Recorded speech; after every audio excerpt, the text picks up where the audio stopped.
lebih mengedukasi untuk perempuan-perempuan lain untuk berani untuk oke, kita memang sudah berusia, kita sudah berkeluarga dan lain-lain, tapi kita masih bisa untuk doing something. Dan yang lebih penting sebenarnya di Mrs. Worldwide ini kita diajarkan ataupun memberikan potensi diri gitu. Jadi kita menunjukkan potensi diri, apa yang masih bisa kita lakukan meskipun kita sudah berusia. Saya merasa bahwa ini suatu bisnis yang sebenarnya dari Tuhan. Sarang burung walet, which is burung walet itu kan makhluk hidup yang tidak bisa kita atur. Kapan dia harus berproduksi gitu kan, kapan dia harus hadir, kapan dia harus menghasilkan dan lain-lain, itu tidak bisa kita atur gitu. Dan itu hanya dari kemurahan Tuhan. Jadi kalau kita bicara passion ya, biasanya tentang Miss. Ini Mrs. betul ya. Gimana perasaan Malina waktu dinobatkan sebagai Mrs. Worldwide atau apa bahasa Indonesia? Nyonya Worldwide. Yeah, it's kind of weird ya for my age yang udah 40 now, 61, but still doing this karena memang sebelumnya waktu remaja pernah juga Dr. Jimmy, saya ada di Putri Indonesia. Itu masih SMP ya 17 ya, SMP 3, SMA 1 waktu itu. Jadi ya kayak deja vu, feels like deja vu back ke that kind of things gitu. But the excitement is very different ya, karena memang waktu itu kan kita masih remaja, fokus kita hanya untuk di belajar, mengekspor diri gitu kan, eksplorasi diri gitu. Yang saat ini kan kita sudah jadi mami, sudah ada di dunia pekerjaan gitu, ada di dunia sosial yang pastinya pressure-nya juga berbeda gitu kan, nervousnya juga berbeda. So kind of banyak ininya ya, banyak perasaan insecure-nya juga ada, lebih ke persiapan mental. Tapi what is the greatest motivation sampai mau masuk ikut ajang Mrs. Worldwide sendiri? Awalnya memang ini sesuatu yang cukup unik ceritanya, karena saya dijeblosin sama teman waktu itu kan, dijeblosin sama teman.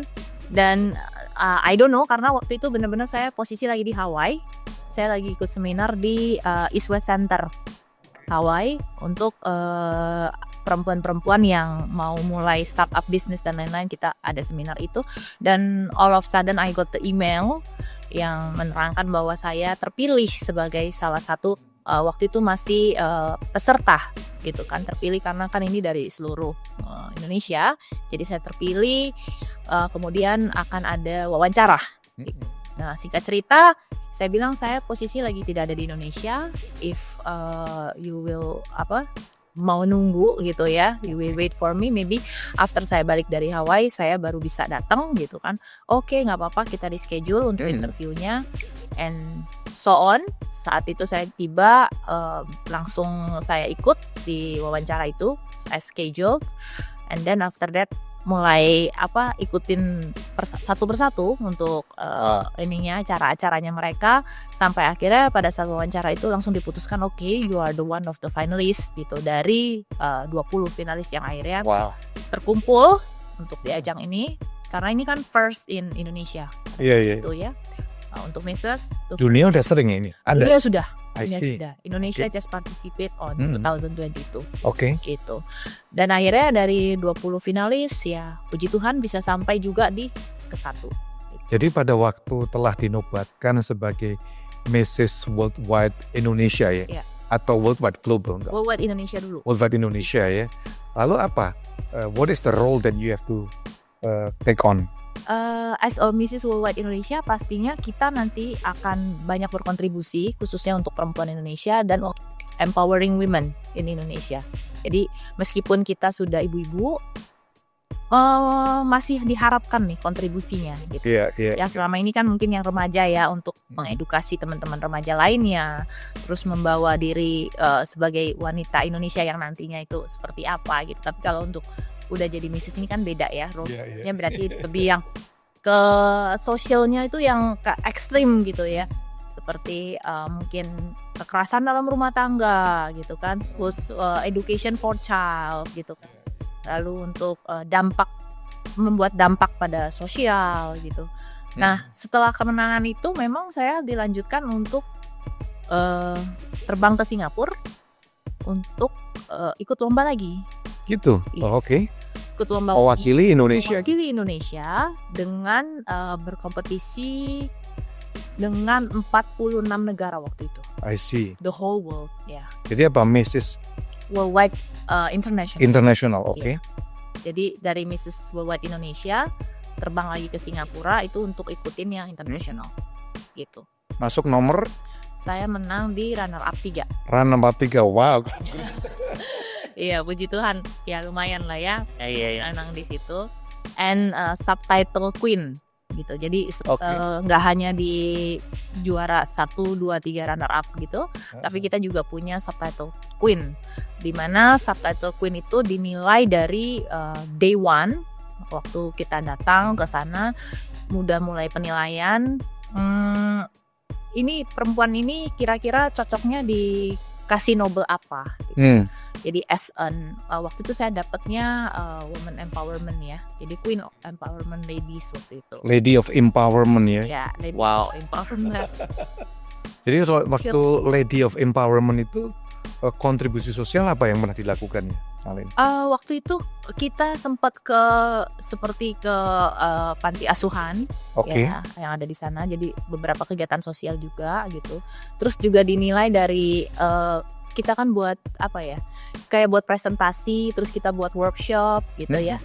Jadi di beauty pageant yang kali ini memang quite different karena memang dinilai itu dari karakter yang benar-benar ada di dalam diri kamu, sehingga nantinya itu kamu dinilai, oh kamu ini cocoknya di title apa. I see. Iya.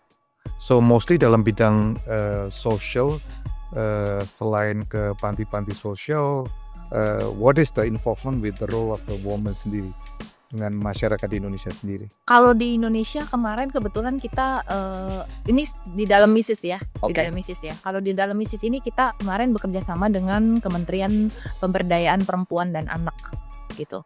Dan ini sebenarnya diasosiasikannya dengan bagaimana kita bisa menyuarakan suara perempuan, terutama itu untuk yang kekerasan dalam rumah tangga, terus dare to speak up untuk yang ketidakadilan, yang seperti itu.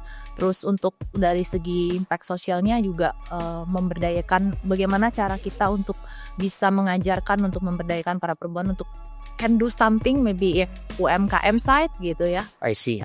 Jadi ini yang kita bawa di dalam visi misi di Mrs. Worldwide Indonesia sendiri. Tapi peranan dari ini kan hampir 2 tahun ya, sejak 2002, 2003, 2004 selesai kan ya. Bagaimana you melihat peranan daripada gelar Mrs. Worldwide Indonesia ini untuk memberikan impact khususnya untuk kaum perempuan di Indonesia? Kalau dari saya pribadi sih sebenarnya is quite tough title ya, jadi lumayan berat gitu karena ini kan title yang nggak mudah, apalagi untuk seorang yang juara 1 ya, itu kan pastinya kan akan banyak sekali kegiatan yang mengharuskan kita untuk tampil, dan pastinya bukan hanya tampil as a personal tapi membawa nama Mrs. Worldwide gitu kan. Jadi apa saja yang sudah dilaksanakan di Mrs. Worldwide itu pastinya akan menjadi pertanggungjawaban kita as a Mrs. Iya.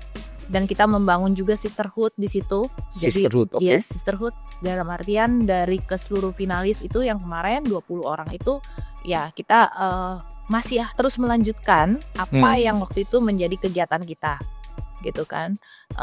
Mungkin dari segi misalkan bantuan, kemarin kan sempat kejadian di 2022 itu apa ya yang cukup lumayan tuh impactnya ya.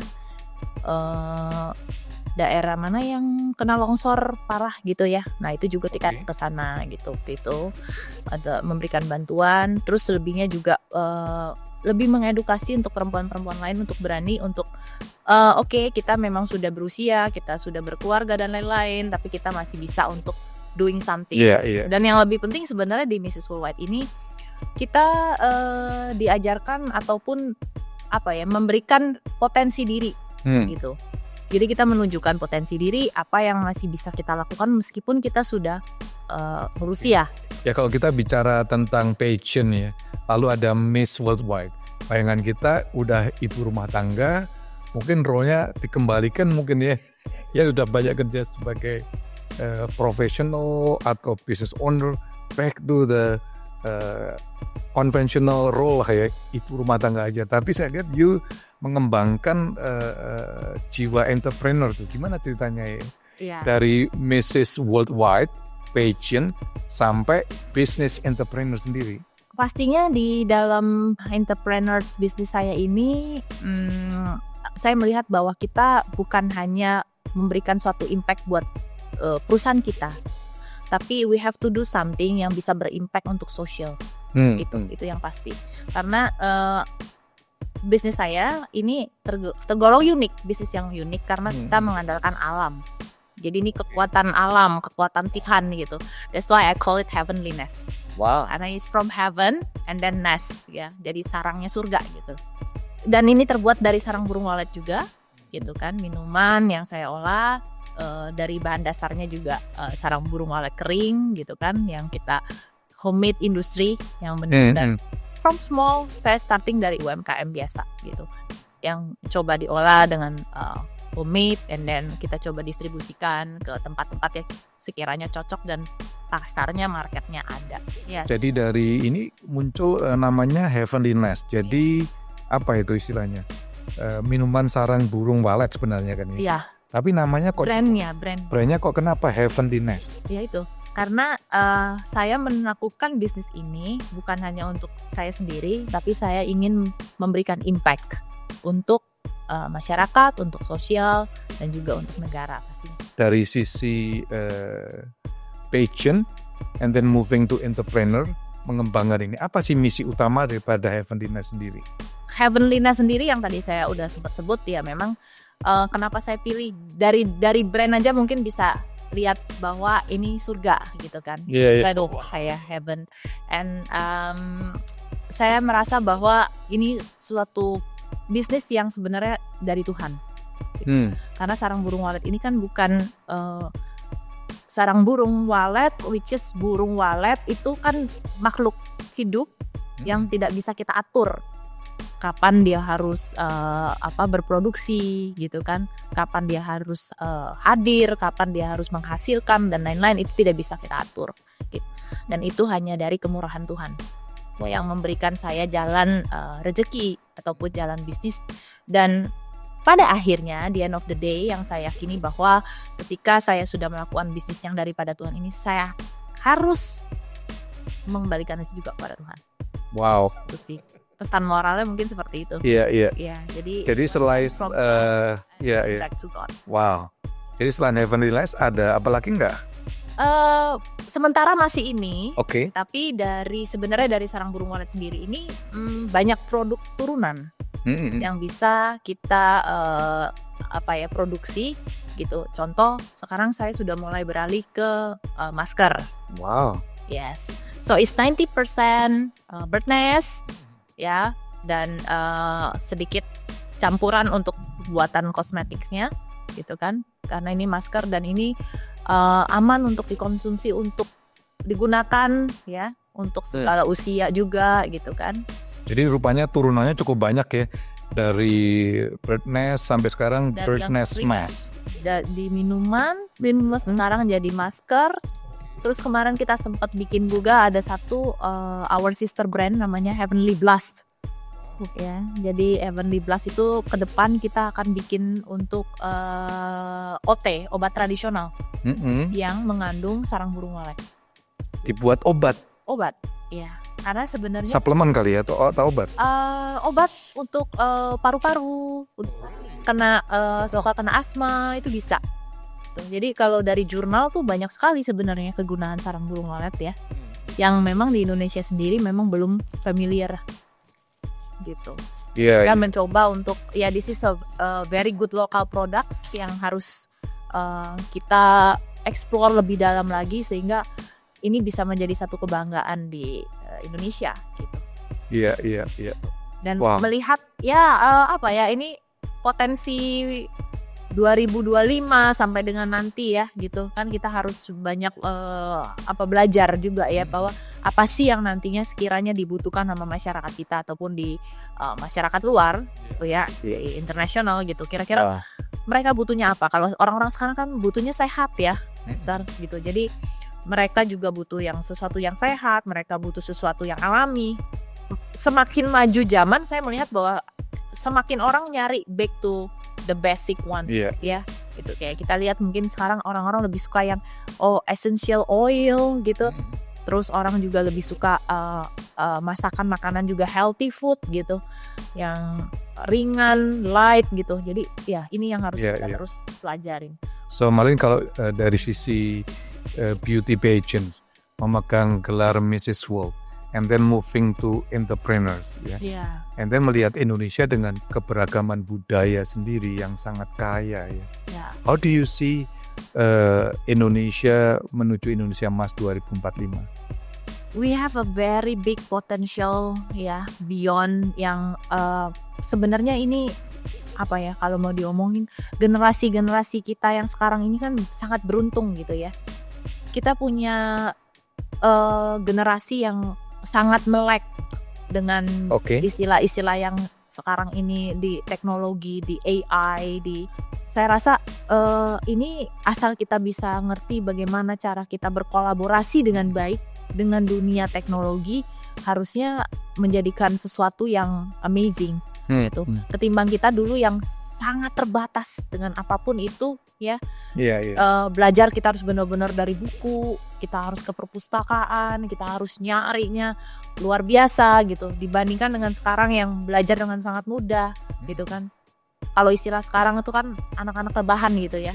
Jadi tidur aja bisa get something gitu. Ya, asal kita mau berpikir, kita mau kritis, kita mau kreatif, saya rasa we can do everything. We have a lot of opportunity also. So kalau ngelihat peranan wanita sendiri bagaimana? Atau lebih tepatnya peranan ibu-ibu rumah tangga pada masa kekinian saat ini? It's quite challenging and tough because karena saya sendiri juga mother of two. Anak-anak saya udah usia di 18 and 15, teenagers ya. Jadi kita nggak bisa mengajak mereka untuk seperti zaman kita pastinya, karena sangat berbeda, cara didikan juga berbeda gitu kan, value-value juga berbeda, nilai-nilai. Tapi kita juga nggak bisa menutup mata untuk istilahnya tidak melihat what is happening hari ini gitu. Makanya ini yang saya bilang, this is the juggling between nowadays motherhood.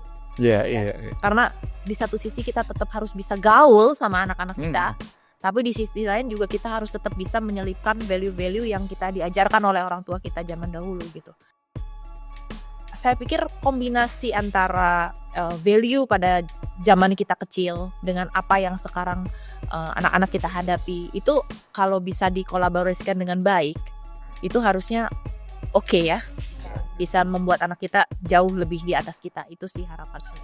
Malin, kalau lihat your journey ya dari 2002, mungkin sebelumnya itulah ya, dari terlibat dalam pageant gitu ya, lalu dunia bisnis tadi, entrepreneurs. Saya lihat dari profile you kepingin membangun perumahan lansia, sedang sekolah teologi juga.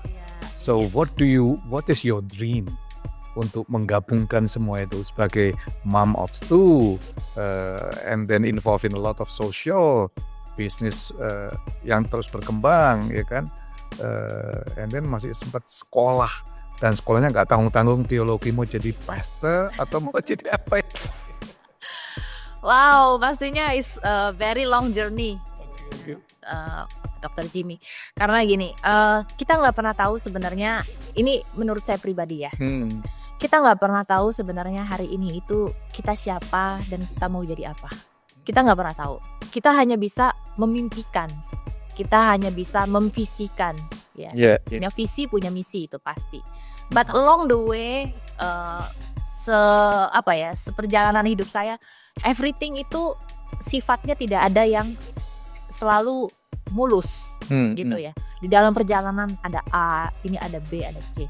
Dan saya tipikal mungkin perempuan yang suka untuk mencoba hal-hal baru, ya. Dan yang pasti berbuat sesuatu yang punya impact, ya, spesialis di sosial, gitu kan. Nah itu yang saya rasa kenapa saya mungkin mau ada di sana dan di sini gitu, sampai akhirnya saya juga pilih S3 saya saat ini di theological gitu kan.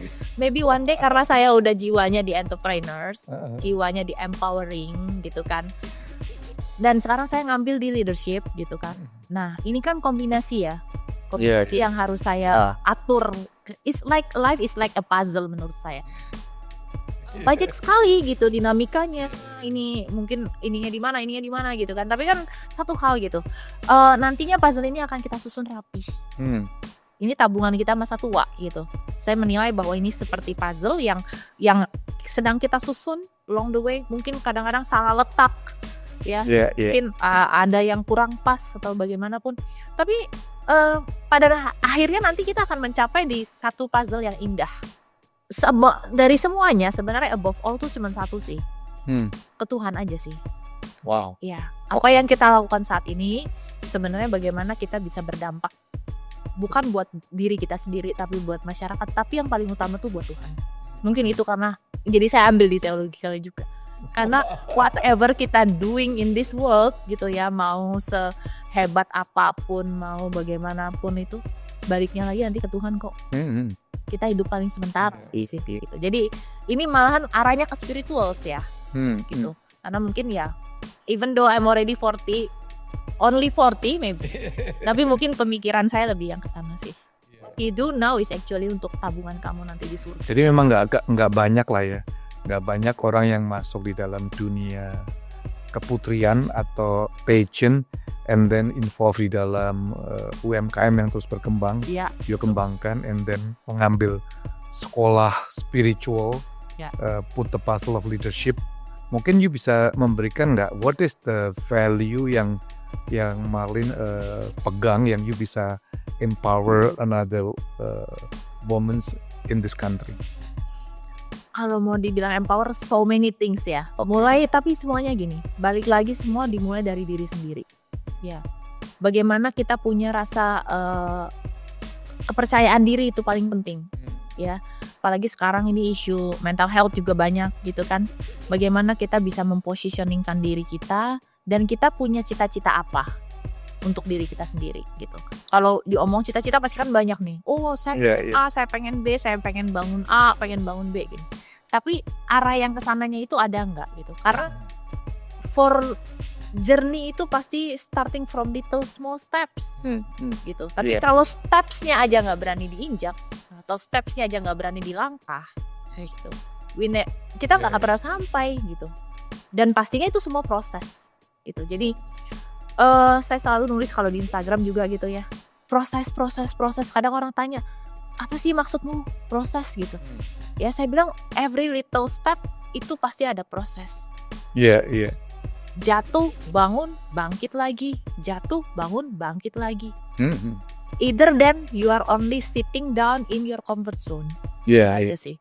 Jadi kalau untuk kata-kata empowerment, mungkin untuk seluruh wanita pastinya ayo kita gali apa sih potensi diri kita gitu ya.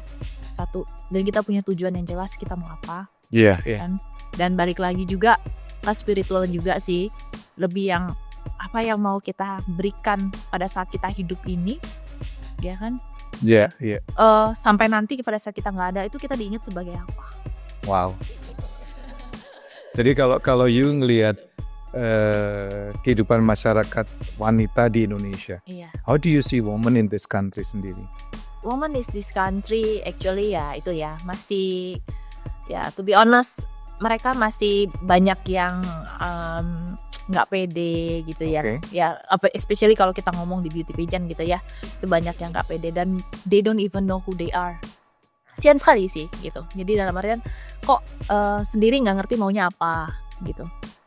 Ya mungkin karena juga sudah terbiasa patriarki sistem kita di Indonesia ya.